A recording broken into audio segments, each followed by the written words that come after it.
All right, hey everyone, this is Nate and this is the Nader Tater channel. Today I'm going to show you a new little product that I like to use to help me get my files from both my mobile devices like my tablet or my phone, as well as either different computers or as a extra backup or just being able to share files with someone else physically versus, doing something like an email or a shared drive or whatnot.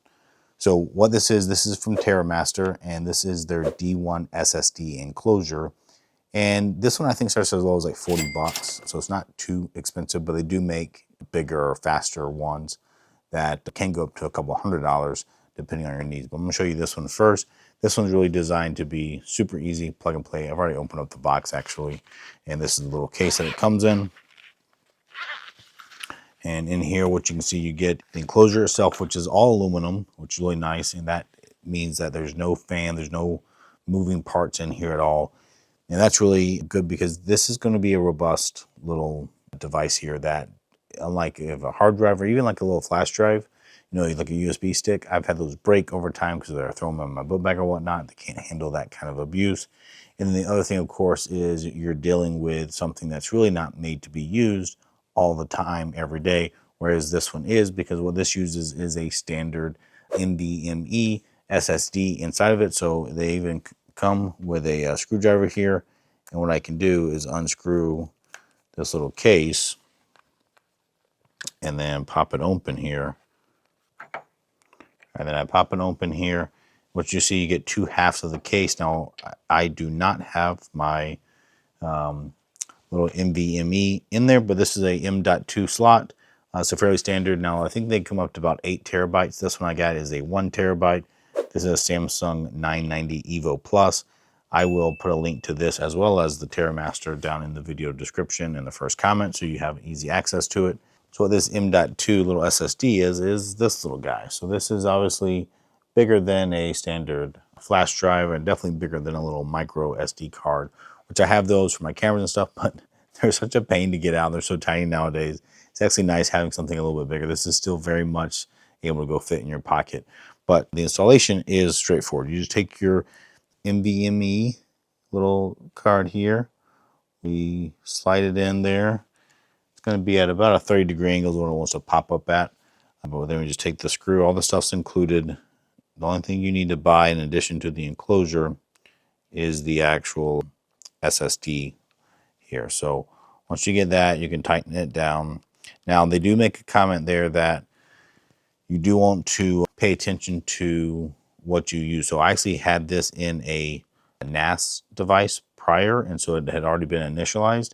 And it does warn you in the instructions that if you put one that's already used, it might not recognize it, so you might have to reformat it before you put it in. So just know that saves you a little bit of time versus installing it and say, hey, why doesn't it recognize it? That could be why. If it's a new one, it should be just fine. So now it says step 1 here is please peel off this mask before application. So this is like a thermal attachment. You want to take all the heat transfer from this SSD and get it into the enclosure, because that's how it's going to stay nice and thermally protected and not overheat.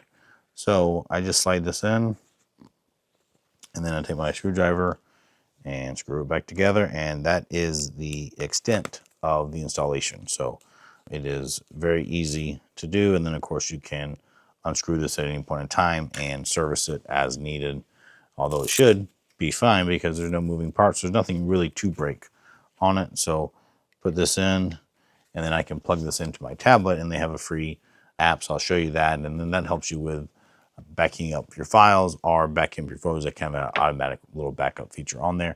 If I look at the enclosure real fast, it does say that it's IP67, which means like it's waterproof, can be splashed, can go a little bit underwater. They say 10 gig per second USB-C.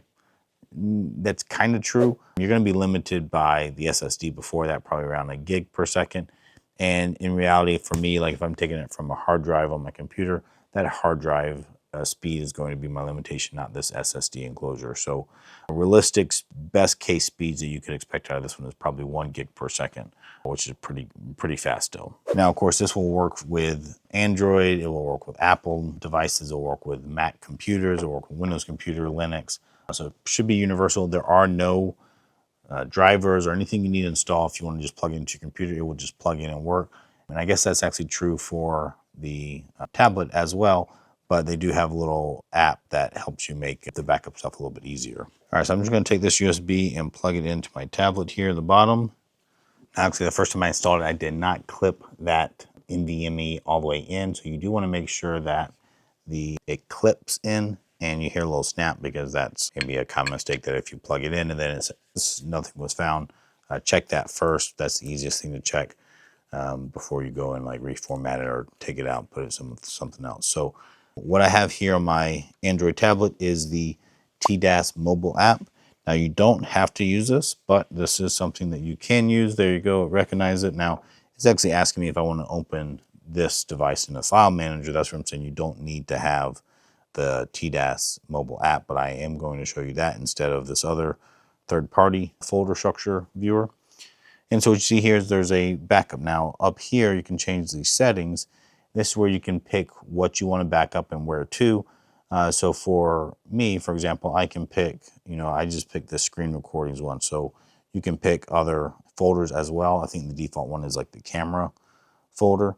Okay, so of course you can pick a backup destination if you wanted to. This will just go into the root directory, or you can pick, obviously a subfolder in there. And then the conflict policy. So if it does have a conflict with what's on here and what's on your tablet, do you want it to skip the file? Do you want to rename it, or do you want to overwrite that file? So that's stuff you can set up. And then backup on access, I think this would be when you plug it in and it'll just start backing it up for itself. And then of course you can tell it to stop if it's draining your battery down on your tablet or your phone device. All right, so if I'm happy with those settings, I can just hit backup now and it will go in and back it up. Or if I want to view the files themselves, I can go here. Now this is showing me both my internal storage files on this tablet as well as this, I called it this TM D1 SSD when I formatted it, and then you can name it whatever you want on there. But then if I go into here, I can see the different folder structures. I can see the files. I can click on them, of course, open them and use them just like it was a internal storage on my tablet or my phone. So that's in just what it does. I will probably use my built-in file manager software rather than their TAS app, just because I'm already used to it. I'm kind of accustomed to it, but it does work. And this product really hits a sweet spot for me between size and ruggedness. So that's what I like. I can shake it. It's not going to hurt it. That's not going to mess up the SSD. Whereas if I had a hard drive spinning and doing this to it, that can actually risk damaging it. So I do like that feature. And anything, I mean, at least what I've tested so far on my phone, my tablets, my wife's tablets, they can all just power up the device, so that you do not need an extra power source at all.